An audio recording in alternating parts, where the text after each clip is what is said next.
तर नमस्कार मंडळी, आज आपण सुरुवात करतोय आपल्या 30 डेज मिनी ब्लॉग चॅलेंजसाठी। आज आपला डे 1 आहे। अभी मजा आएगा ना भिड़ो। चला मग सुरुवात करूया। सकाळी उठला पहिला आरशात थोबाड बघितला आणि घरात गेलो।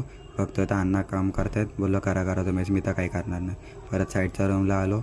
हे जातात पाहुणे निघालेत द्यायला। बोललो जावा चांगली गोष्ट आहे। गेलो आंघोळ करून घेतली। नंतर अवतार नीट केला, टिक्का लावून घेतला, केस सेट केलीत। दोन्ही साईडचे केस बघितलेत, नीट दिसत आहेत काय, चांगले दिसत होते। नंतर घड्याळ घेतला। तेवढ्यात मम्मी बोलते जा पापड घेऊन ये। मग काय गाडी काढली, गेलो डायरेक्ट तृप्ती कंपनीतनं पापड घेतले आणि तसंच परत आलो। गाडीला पापड लावले आणि निघालो घरी जायला निघालो। तर तेवढ्यात पाऊस आला म्हणून वैभव दादाच्या चायनीजला थांबलो। तर यश पवार तिथं काम करत होता। तर त्याला बोललो कर तेवढा तरी कर। नंतर तसंच घरी आलो, परत पापड ठेवले, बोललो घ्या खावा पाहिजे तेवढे। नंतर परत बोलतात बिरवाडीत जा, गाडी घेऊन ये। मग बिरवाडीत गेलो, मिनी डोर विक्रम घेऊन आलो।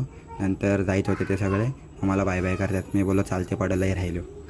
तसंच परत बिरवाडीत गेलो। अक्षत बिरवाडकर आपल्यासोबत आहे गाडीवर। नंतर मग बिरवाडीत गेलो, आपल्याला माशांसाठी फ्लोटर आणायचा होता। मग पिसोड घेतला त्याच्यासाठी। नंतर घरी आलो, पोपट कट्ट्यावर बसलो, छडी बनवली माशाची आणि नदीवर गेलो 2 तास बसलो, काही एक मासे पण लागत नाही। मग गेलो तसं परत। त्यात आपल्याला अथर्व देवलेकर भेटला, त्यासोबत घरी गेलो तर घरी जाता मामा बोलते नितीन दादाला सोडून ये।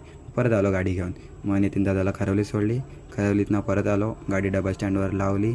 तर आजसाठी एवढंच, भेटू पुढच्या ब्लॉगला। Bye bye. लाईक करा, फॉलो करा।